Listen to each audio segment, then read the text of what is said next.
जीवन में कभी कभी ऐसी परिस्थितियां आती हैं कि आदमी अंदर से बिल्कुल ही टूट जाता है। उसके लिए यह समझना मुश्किल हो जाता है कि आखिरकार सारे संकट उसी के जीवन में क्यों हैं। उसे हर तरफ केवल अंधेरा ही अंधेरा दिखता है। वो अपने मन से अपने दुख को इतना बड़ा मान लेता है कि उसे लगता ही नहीं कि उसके जीवन से संकट कभी खत्म होगा।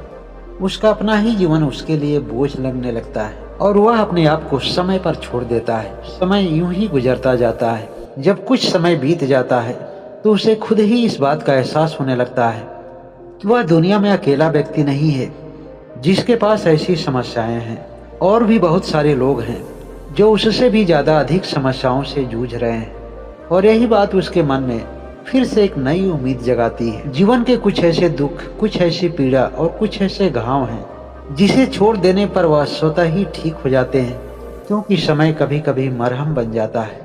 इसलिए इंसान को हमेशा धैर्य और संयम से काम लेना चाहिए। बदलते हुए वक्त के साथ कभी कभी बड़ी बड़ी परिस्थितियां भी कमजोर पड़ जाती हैं। अगर जीवन है तो जीवन में उतार चढ़ाव होना तो स्वाभाविक है। जब अनेक प्रयासों के बावजूद भी किसी परिस्थिति का समाधान ना हो सके तब हमें ऊपर वाले पर छोड़ देना चाहिए और ऊपर वाले पर यह भरोसा करना चाहिए, विश्वास करना चाहिए कि अब जो भी होगा अच्छा ही होगा। ईश्वर की बहुत सारी योजनाओं को इंसान समझ नहीं पाता है, क्योंकि हर ईश्वर की योजना जिसको हम परिस्थिति मानते हैं, जिसको हम संकट मानते हैं, अपना बुरा दिन मानते हैं, उसके भी पीछे कुछ न कुछ रहस्य होता है। लेकिन हम जीवन के गूढ़ रहस्य को समझ नहीं पाने की वजह से दुखित, हताश और निराश हो जाते हैं।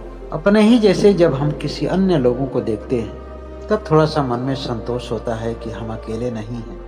हमारे जैसे और भी लोग रहे हैं जो आज बहुत ही अच्छे हैं। उनकी स्थिति आज कहीं बहुत अच्छी है, जिन्होंने अपने जीवन में अनेक परिस्थितियों का सामना किया था। रामू नाम का एक लड़का अपने जीवन के तमाम सपनों को पूरा करने के लिए 5 वर्षों में 5 रोजगार किया। सफलता तो उसे किसी भी रोजगार में नहीं मिली, लेकिन 5 रोजगारों को शुरू करने के लिए जो उसने धन लिया था उसके ऊपर एक बहुत बड़ा कर्ज बन गया। जब पहले रोजगार की पूंजी डूब गई और उसे सफलता नहीं मिली, तब उसने एक नए आदमी से उधार लिया और यह कहा कि मैं आपकी पूंजी पूरे ब्याज के साथ दे दूंगा। और इस तरह से उसने 5 लोगों की पूंजी डुबा दी। मूलधन तो दूर की बात है, वह 5 लोगों को ब्याज तक नहीं दे पा रहा था। हर आदमी ब्याज का पैसा लेने उसके दरवाजे पर आता और कुछ भी नहीं मिलने पर उसे कड़वा शब्द सुनाकर चला जाता। कभी कभी तो कड़वा ही शब्द नहीं, उसे गाली भी सुननी पड़ती थी। लेकिन वह इतना मजबूर था कि मुस्कुराकर उन सभी लोगों की बातों को सुनने के अलावा उसके पास दूसरा कोई विकल्प भी नहीं था। उसके घर में उसके भाई भी थे, लेकिन उन लोगों से उसका कोई मतलब नहीं था। सब लोग अपना अपना कमाते थे और अपना अपना खाते थे। एक दिन जब वह पैसा लेने वालों की गालियां सुनते सुनते थक गया तो अचानक घर छोड़कर चला गया।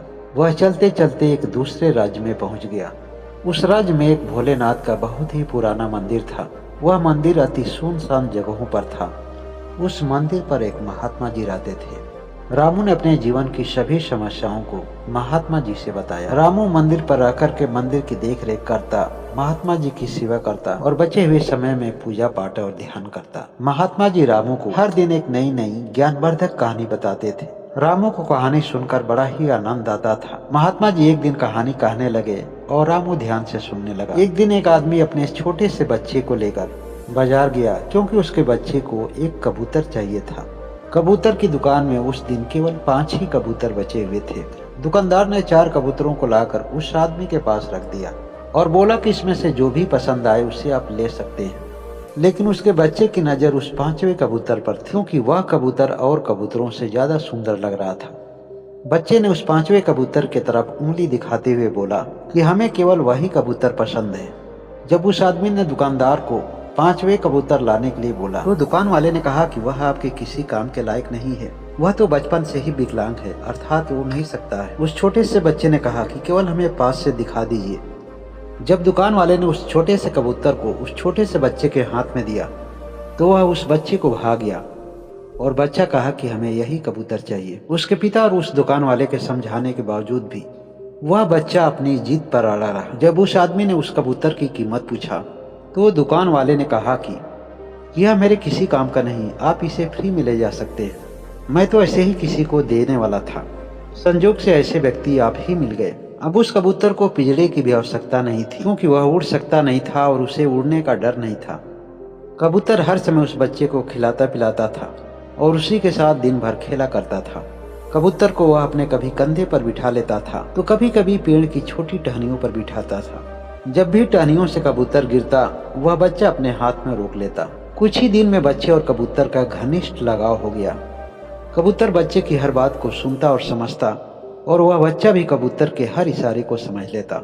एक दिन वह कबूतर को एक छोटी सी टहनी पर रखकर पानी पीने के लिए घर आ गया। घर में कुछ इधर उधर करते हुए भूल ही गया वह कबूतर को टहनी पर रखा है। तभी उसके बगल वाले पेड़ पर एक चील पक्षी आई और जब उसने कबूतर पक्षी को शांत बैठा देखा तो चील ने उस पर झपट्टा मारा। कबूतर किसी तरह से बालों बाल बच गया, लेकिन वह चील दोबारा झपट्टा मारी और वह कबूतर गिरा और नीचे वाली टहनी को पकड़ लिया। लेकिन चील शांत नहीं बैठा, वह उस कबूतर पर झपट्टा मारता रहा और कबूतर बचता रहा। जब कबूतर को लगा कि अब उसकी जान खतरे में है तो झपट्टा मारने से पहले ही उसने डाली को छोड़ दिया और नीचे की तरफ गिरने लगा। गिरते गिरते जब उसने अपने पंख को हिलाया तब उसे लगा कि वह उड़ भी सकता है और उड़ते उड़ते वह अपने घर में जाकर गिरा। जब गिरते हुए कबूतर को बच्चा देखा तब उसे याद आया कि वह डाल पर छोड़ आया था। वह कबूतर हाँफ रहा था। वह बच्चा सबसे पहले उस चील को पानी पिलाया, लेकिन उस बच्चे को हैरानी इस बात की हुई कि वह डाल से उसके घर में कैसे आ गया। बच्चा को लगा कि यह कबूतर उड़ सकता है, अब उसे उड़ाने का प्रयास करना चाहिए। उसने कबूतर को विश्राम कराया और मालिश किया, उसे चुगने के लिए दाना दिया और उसी डाली पर उस कबूतर को ले जाकर रख दिया।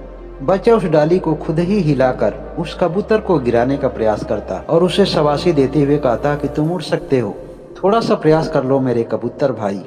कबूतर भी उस बच्चे से प्रेम करता था, उस बच्चे की भाषा को अच्छी तरह से समझता था और वह उड़ने का प्रयास करने लगा। वह सबसे पहले अपनी छोटी छोटी डालियों पर फुदक कर चलता और कुछ ही समय के बाद वह धीरे धीरे ऊंचाई पर भी उड़ने लगा। उस छोटे से बच्चे के कहने पर वह कबूतर आसमान की ऊंचाई में जाकर पुनः वापस लौट आता था।